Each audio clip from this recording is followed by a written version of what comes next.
വേണ്ടി കഷ്ടപ്പെട്ട് അവസാനം 1.5 മാസത്തെ തെരച്ചിലിനൊടുവിൽ അദ്ദേഹത്തെ കണ്ടെത്തുമ്പോൾ ഇതുമായി ബന്ധപ്പെട്ടുകൊണ്ട് നമ്മൾ മനസ്സിലാക്കേണ്ടത് നമ്മുടെ നാടിന്റെ സാഹോദര്യവും സ്നേഹവും ഇത് വെച്ചുകൊണ്ട് പലപ്പോഴും അദ്ദേഹത്തെ പലരും ഭീഷണിപ്പെടുത്തുകയും അദ്ദേഹത്തിനെതിരെ ഒരുപാട് ട്രോളുകൾ നടത്തുകയും ചെയ്ത് വാർത്താ മീഡിയകളിൽ നമ്മളൊക്കെ കണ്ടതാണ്. അദ്ദേഹം കള്ളക്കടത്ത് നടത്തിയവരാണെന്നും അതേപോലെ തന്നെ അദ്ദേഹം പാവപ്പെട്ട ജോലിക്കാരനെ കൊന്നു കുഴിച്ചു മൂടിയതാണെന്നൊക്കെയുള്ള ദുരൂഹതകൾ ഈ നാടിൽ വല്ലാതെ വ്യാപിച്ചപ്പോ ആ തെറ്റിദ്ധാരണകൾ നികത്തി കൊടുക്കുക എന്നുള്ള ഒരു പ്രധാനപ്പെട്ട ഉദ്ദേശം അദ്ദേഹത്തിനുണ്ടായതുകൊണ്ട് അദ്ദേഹം അതിനു വേണ്ടി കഴിഞ്ഞു ശ്രമിക്കുകയും അദ്ദേഹത്തെ പുറത്തെടുക്കുകയും ചെയ്ത വാർത്ത നമ്മൾ കണ്ടു. നമ്മുടെ രാജ്യത്തിന്റെ സാഹോദര്യവും സ്നേഹവും ഒക്കെ വളരെ പ്രയാസകരമായ ബുദ്ധിമുട്ടുകൾ അനുഭവിക്കുന്ന സമയത്തൊക്കെ ഒന്നിച്ചു നിന്നുകൊണ്ട് പ്രവർത്തിക്കുന്നവരാണ് കേരളീയർ. ഇസ്ലാമെന്നോ മുസ്ലിങ്ങളെന്നോ ഹിന്ദുക്കളെന്നോ വ്യത്യാസമില്ലാതെ എല്ലാവരും ഒന്നിച്ചു നിന്നുകൊണ്ട് പ്രയാസങ്ങളും പ്രളയങ്ങളും ബുദ്ധിമുട്ടുകളും ഉരുൾപൊട്ടലുകളും ഒക്കെ വരുമ്പോ ഒന്നിച്ചു നിന്നുകൊണ്ട് പ്രവർത്തിക്കുമ്പോ ഇതിനും അള്ളവെക്കാൻ വേണ്ടി ചില സംഘപരിവാർ ശക്തികൾ പ്രവർത്തിച്ചു കൊണ്ടിരിക്കുന്നത് എന്നതിന്റെ ഏറ്റവും പ്രധാനപ്പെട്ട തെളിവാണ് അദ്ദേഹവുമായി ബന്ധപ്പെട്ടുകൊണ്ട് നിരത്തിയ അത്തരത്തിലുള്ള വാചക കസർത്തലുകൾ എന്നുള്ള കാര്യം നമ്മൾ മനസ്സിലാക്കേണ്ടതുണ്ട്. ഹബീബായ മുത്തനബി സ്വല്ലല്ലാഹു അലൈഹി വസല്ലമ തങ്ങൾ ഒരു തൊഴിലാളിയും മുതലാളിയും തമ്മിലുള്ള ബന്ധത്തിന്റെ അഗാധമായ ആവേശകരമായ നമുക്ക് പഠിക്കാൻ പറ്റിയ ഉദാഹരണങ്ങളെ അള്ളാഹുവിന്റെ ഹബീബ് പഠിപ്പിച്ചിട്ടുണ്ട്. ആ ഉദാഹരണം വ്യക്തമായി നമുക്ക് ബോധ്യപ്പെടുന്ന ഒരു രംഗമാണ് ഇദ്ദേഹത്തിന്റെ ഈ സ്വഭാവത്തിൽ നമുക്ക് കണ്ടെത്താൻ സാധിക്കുന്നത്. മന്ത്രിമാരും മറ്റുമൊക്കെ അദ്ദേഹത്തെ മുക്തമണ്ഡം പ്രശംസിച്ചു. മനാഫ് എന്ന് പറയുന്ന ആ സഹോദരനെ അദ്ദേഹത്തിന്റെ മാനവികതയാണ് ഇവിടെ നമുക്ക് വളരെ വ്യക്തമായി കാണാൻ കഴിയുന്നത്. അദ്ദേഹം എന്റെ ഒരു ഡ്രൈവർ മാത്രമല്ല, അദ്ദേഹം എന്റെ ഒരു കൂടപ്പുറപ്പാണ് എന്ന മനസ്സിന്റെ ഉള്ളിൽ നിന്ന് അദ്ദേഹത്തോട് സ്നേഹം കാണിച്ചുകൊണ്ട് ആ മുസ്ലിം സഹോദരൻ കാണിച്ച സ്നേഹത്തിന്റെ വാക്ക് വല്ലാതെ നമ്മുടെ സമൂഹത്തിന് സ്നേഹത്തിന്റെയും മാനവികതയും വ്യക്തമായ സ്നേഹം പൂത്തുലയുന്ന വല്ലാത്ത ഒരു വാക്കാണ് അദ്ദേഹത്തിന്റെ മനതാരിൽ നിന്ന് നാവിലൂടെ പുറത്തു വന്നത്. അതും വിതുമ്പി പൊട്ടിക്കൊണ്ട് അദ്ദേഹം പറയുമ്പോ നമ്മുടെ രാജ്യത്തിന്റെ സ്നേഹവും സാഹോദര്യവും നമ്മൾ കാണണം.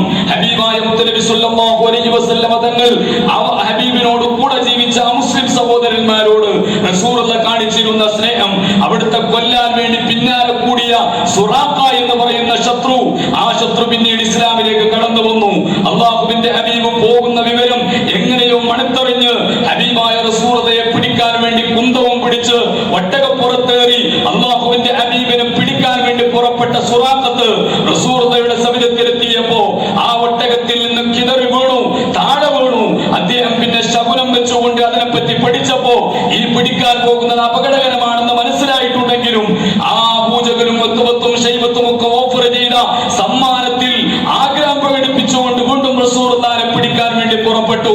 ആ സുറാഖയുടെ ഒട്ടകത്തിന്റെ കാല് വീണ്ടും അതിന്റെ ഭൂമിയുടെ താഴോട്ട് മുട്ടും കാല് വരെ താഴ്ന്നു പോയപ്പോഴും അദ്ദേഹം രക്ഷപ്പെടുത്താൻ വേണ്ടിയുള്ള ശ്രമകരമായ പ്രവർത്തനങ്ങൾ അദ്ദേഹം നടത്തി വീണ്ടും റസൂലുള്ളാഹിയെ പിടികൂടാൻ പോകുമ്പോ അല്ലാഹുവിന്റെ ഹബീബ് സ്വല്ലല്ലാഹു അലൈഹി വസല്ലമ തങ്ങളെ പിടികിട്ടുകയില്ലെന്ന് മനസ്സിലായപ്പോ എന്നെ രക്ഷപ്പെടുത്തണമെന്നും റസൂലുള്ളാഹിയോട് സ്നേഹത്തോടെ പെരുമാറാനുള്ള ഒരു സ്വഭാവത്തിലേക്ക് അദ്ദേഹം മാറുകയും ചെയ്തിട്ട് അദ്ദേഹം നബി തങ്ങളോട് ആവശ്യപ്പെട്ട ഒരു കാര്യമുണ്ട്, എനിക്ക് ഒരു മോക്ഷപത്രം എഴുതി തരണം, ഒരു സംരക്ഷണ പത്രം തങ്ങൾ എഴുതി തരണം.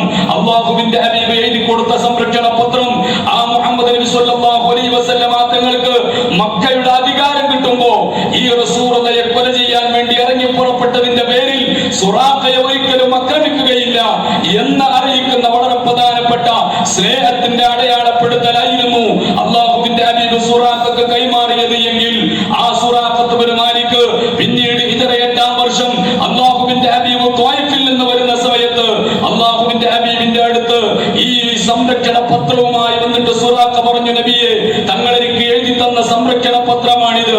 അള്ളാഹുവിന്റെ ഹബീബിന്റെ അടുത്ത് വന്ന് അശ്ഹദു അല്ലാ ഇലാഹ ഇല്ലല്ലാഹ് വ അശ്ഹദു അന്ന മുഹമ്മദുർ റസൂലുള്ളാഹ് എന്ന ഷഹാദത്തിന്റെ മന്ത്രോച്ചാരണം ഉരുവിട്ടുകൊണ്ട് സുറാഖത്ത് ബിൻ മാലിക് റസൂലുള്ളാഹിയെ കൊണ്ട് വിശ്വസിച്ചപ്പോ അള്ളാഹുവിന്റെ ഹബീബ് സുറാഖയോട് പറഞ്ഞു, കിസ്റ സാമ്രാജ്യത്തിന്റെ ചക്രവർത്തിയായ ആ രാജാവിന്റെ വളകൾ നിന്റെ കയ്യിൽ കിട്ടുന്നതിനെ പറ്റി നീ എന്ത് പറയുന്നു?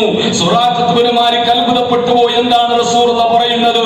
ഒരു വലിയ സാമ്രാജ്യമാകുന്ന പേർഷ്യൻ സാമ്രാജ്യത്തിന്റെ അധിപനാകുന്ന കിസ്റ ചക്രവർത്തിയുടെ കൊട്ടാരത്തിൽ നിന്ന് എനിക്ക് അദ്ദേഹത്തിന്റെ വളകൾ എന്റെ കയ്യിൽ കിട്ടുകയോ?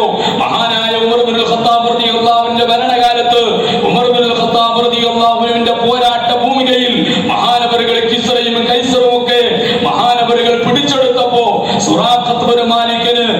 ആ കൂട്ടത്തിൽ നിന്ന് കിട്ടിയ സമ്മാനം കൈസർ ചക്രവർത്തിയുടെ വളയായിരുന്നു എന്ന് ചരിത്രം പഠിപ്പിക്കുമ്പോ അല്ലാഹുവിന്റെ ഹബീബ് സ്വല്ലല്ലാഹു അലൈഹി വസല്ലമ തങ്ങൾ ലോകത്ത് പഠിപ്പിച്ച സ്നേഹവും സാഹോദര്യവും മാനവികതയും അത് നമ്മുടെ രാജ്യത്ത് എന്നും നിലനിന്ന് കാണണം, എപ്പോഴും നിലനിന്ന് കാണണം. നമ്മുടെ രാജ്യത്ത് എല്ലാവരും സ്നേഹത്തോടെ കഴിയണം.